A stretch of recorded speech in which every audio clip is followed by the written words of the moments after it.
Assalamualaikum warahmatullahi wabarakatuh. Perkenalkan, nama saya Erika Aridinata. Kalian bisa memanggil saya dengan Bu Erika.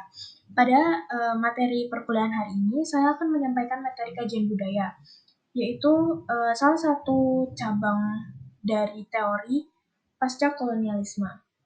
Kemudian topik pembelajaran kita pada hari ini adalah pengertian kajian budaya, sejarah kajian budaya, fokus kajian budaya, marxisme dalam kajian budaya, sirkuit kebudayaan, ranah kajian budaya, dan wujud kajian budaya. Sebelum itu, adakah dari kalian yang bisa menjelaskan kepada saya apa itu kajian budaya? Kalian bisa raise hand atau tulis di kolom komentar. Nah, pengertian kajian budaya yaitu ilmu yang menganalisis aspek budaya seperti bahasa, seni, musik, dan praktik sehari-hari. Konsep budaya ini diartikan sebagai politis, bukan estetis. Mengapa begitu? Karena budaya ini dianggap sebagai area perebutan makna dan identitas, dan juga kekuasaan. Kemudian, sejarah kajian budaya. Pada tahun 1962,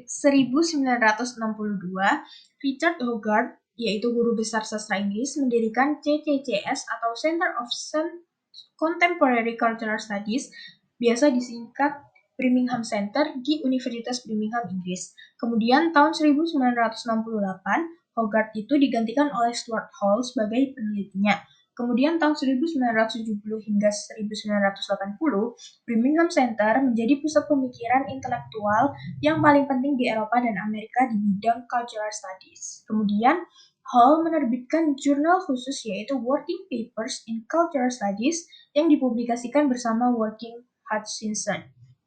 Kemudian tahun 1991, Birmingham Center mempublikasikan Journal Cultural Studies of Birmingham dan The European Journal of Cultural Studies yang diterbitkan oleh SAGE. Kemudian, fokus kajian budaya. Yang pertama, relasi budaya dan kekuasaan. Budaya itu tidak netral karena kelompok saling memperebutkan makna yang paling benar. Nah, ini tuh berkorelasi dengan pengertian budaya yang dipandang sebagai politis bukan estetis. Kemudian yang kedua yaitu hegemoni.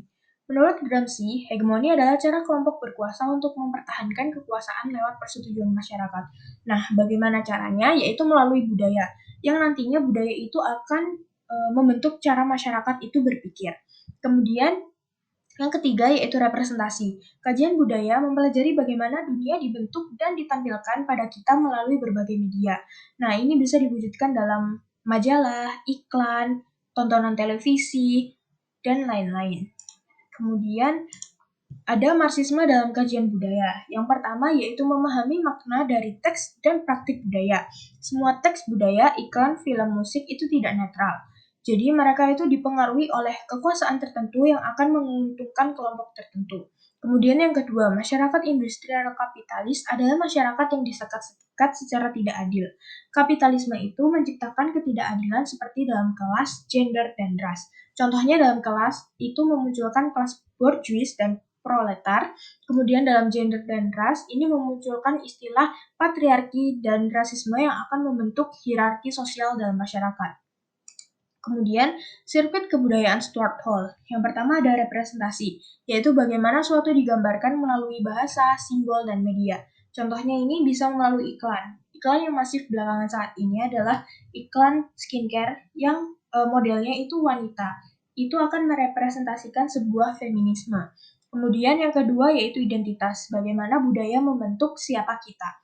Contohnya, jika kita memakai jaket jeans atau sepatu boots, itu orang atau masyarakat akan menganggap kita sebagai rocker atau anak motor. Kemudian yang ketiga yaitu produksi, yaitu bagaimana cara sesuatu itu dibuat. Nah, ini contohnya misalnya dalam produksi sebuah desain poster. Nah, desain poster ini harus melalui proses produksi yang panjang seperti menyiapkan materi, setelah itu menyiapkan elemen-elemen untuk ditaruh dalam desainnya, menyiapkan desain juga, dan juga proses pengeditan hingga finishing. Kemudian yang keempat yaitu konsumsi. Bagaimana masyarakat menggunakan dan menafsirkan produk budaya. Nah, contohnya ini adalah produk budaya yang digunakan masyarakat belakangan ini sangat masif adalah makanan cepat saji yang masyarakat tuh kalau misalnya malas untuk memasak, itu mereka tinggal beli aja makanan cepat saji. Kemudian yang kelima yaitu regulasi, yaitu aturan yang mengatur produksi, distribusi, dan penggunaan budaya.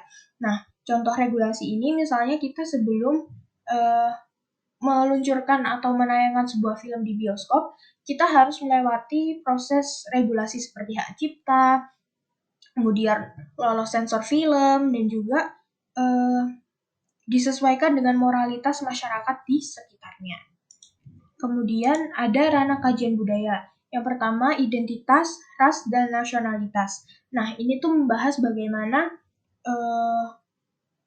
ras dan negara itu akan membentuk identitas diri kita. Yang kedua yaitu seks, subjektivitas, dan representasi. Ini tuh akan membahas tentang bagaimana seks dan gender itu diwujudkan dalam sebuah budaya. Kemudian televisi, teks, dan penonton ini membahas bagaimana media tersebut digunakan, bagaimana itu dibentuk, digunakan, dan didistribusikan, dipahami oleh masyarakat nantinya. Kemudian yang keempat adalah ruang dan masalah perkotaan.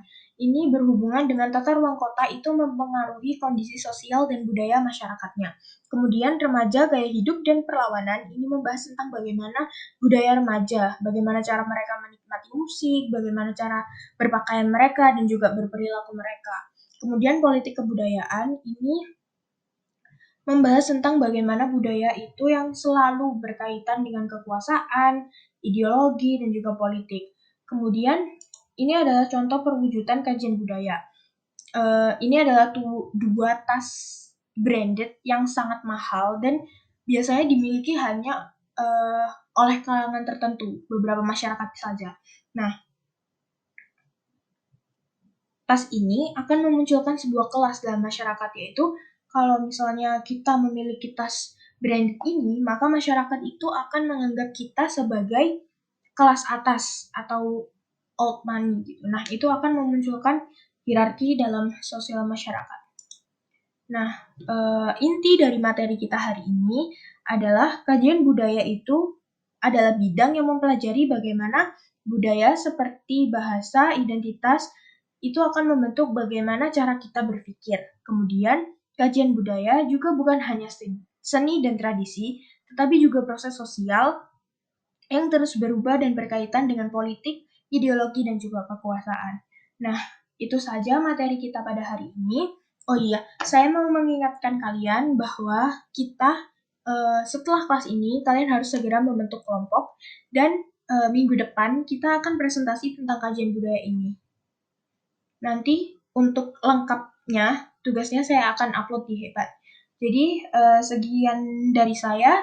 Kalau ada yang salah kata, mohon maaf. Wassalamualaikum warahmatullahi wabarakatuh.